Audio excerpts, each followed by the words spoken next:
പുതിയൊരു വീഡിയോയിലേക്ക് എല്ലാ കൂട്ടുകാർക്കും വീണ്ടും സ്വാഗതം. നമ്മൾ ബാത്റൂമിൽ ഉപയോഗിക്കുന്ന ചെരുപ്പുണ്ടല്ലോ, അത് ക്ലീൻ ചെയ്യുന്നൊരു വീഡിയോയുമായിട്ടാണ് കേട്ടോ ഇന്ന് ഞാൻ വന്നിട്ടുള്ളത്. അപ്പോൾ ഇത് എൻ്റെ പുറത്തെ ബാത്റൂമിൽ ഉപയോഗിക്കുന്ന ഒരു ചെരുപ്പാണ്. ഇത് കണ്ടില്ലേ, ചെരുപ്പ് നല്ല പോലെ തന്നെ കരിമ്പനും അഴുക്കും ഒക്കെ പിടിച്ചിട്ടുണ്ട്. അപ്പോൾ ഇത് നമുക്ക് പുതിയതുപോലെ തന്നെ ക്ലീനാക്കി എടുക്കുന്നത് എങ്ങനെയാണെന്ന് വീഡിയോ കണ്ടു നോക്കാം കേട്ടോ. അപ്പോൾ അതിനായിട്ട് ഞാനിതൊരു പഴയ ബക്കറ്റ് എടുത്ത് വെച്ചിട്ടുണ്ട്. അതിലേക്ക് നല്ലതുപോലെ തന്നെ തിളച്ച വെള്ളമാണ് ഒഴിച്ചു കൊടുക്കുന്നത്. ബക്കറ്റിൻ്റെ ഒരു 1/4 ഭാഗത്തോളം വെള്ളം ഞാൻ ഒഴിച്ചു കൊടുക്കുന്നുണ്ട്. ശേഷം ഇതിലേക്ക് ഒരു 1.5 കൈപ്പിടിയോളം കല്ലുപ്പാണ് ചേർത്ത് കൊടുത്തിട്ടുള്ളത്. ഇനി ഇതിലേക്ക് 1 ടീസ്പൂൺ സോപ്പ് പൊടിയും 1 ടീസ്പൂണോളം തന്നെ ബേക്കിംഗ് സോഡയും ചേർത്ത് കൊടുത്തിട്ടുണ്ട്. പിന്നെ ഇനി ചേർത്ത് കൊടുക്കുന്നത് വിനാഗിരിയാണ്. വിനാഗിരി ഒരു 2 ടീസ്പൂണോളം ചേർത്ത് കൊടുക്കാം. ഇനി നമുക്കിതിലേക്ക് ചേർത്ത് കൊടുക്കേണ്ടത് ഹാർപ്പിക്കാണ്. അത് ഞാനൊരു 2 തുള്ളി ചേർത്ത് കൊടുത്തിട്ടുണ്ട്. അതിന് ശേഷം ഇതൊരു സ്റ്റിക്ക് വെച്ച് നന്നായിട്ട് നമുക്കൊന്ന് മിക്സ് ചെയ്തെടുക്കാം. നമ്മൾ ചേർത്ത കല്ലുപ്പ് ചെറുതായിട്ടൊന്ന് അലിഞ്ഞ് വരികയും വേണം.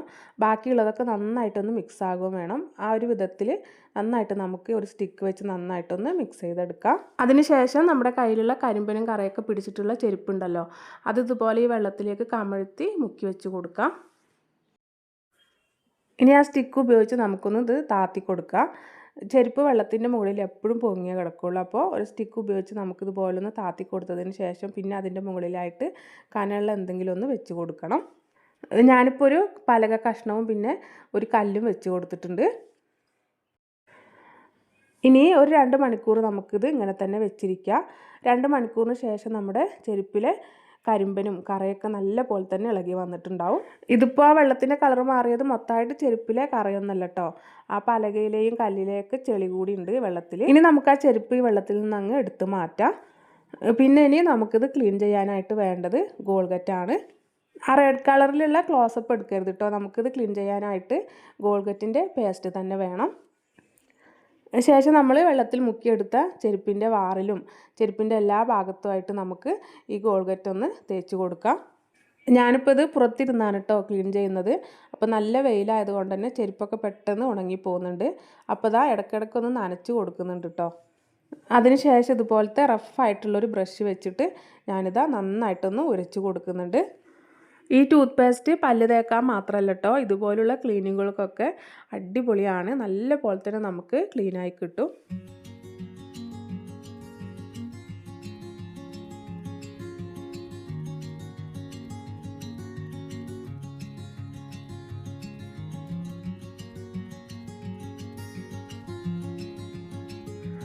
അപ്പോൾ 2 ചെരുപ്പും ഞാൻ നന്നായിട്ട് തന്നെ ഒന്ന് ഉരച്ചെടുത്തിട്ടുണ്ട്. ഇനി നമുക്കിത് വെള്ളം ഒഴിച്ചൊന്നങ്ങ് കഴുകിയെടുക്കാം.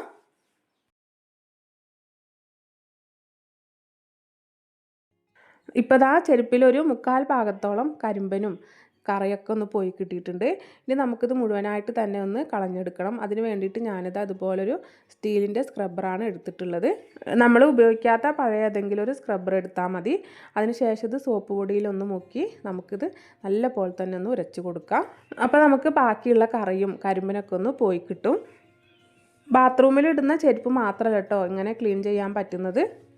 നമ്മുടെ വീട്ടിൽ കറയും കരിമ്പനൊക്കെ പിടിച്ചാൽ മറ്റേതെങ്കിലും ചെരുപ്പുണ്ടെങ്കിലും ഇതുപോലെ തന്നെ നമുക്ക് ക്ലീനാക്കി എടുക്കാം.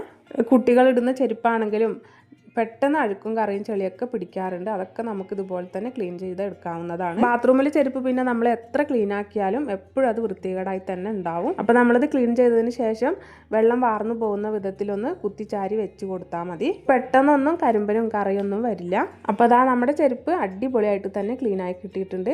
അപ്പോൾ ഇന്നത്തെ വീഡിയോ ഇത്രയേ ഉള്ളൂ. വീഡിയോ എല്ലാവർക്കും ഇഷ്ടപ്പെട്ടു ഉപകാരപ്പെട്ടു എന്ന് കരുതുന്നു.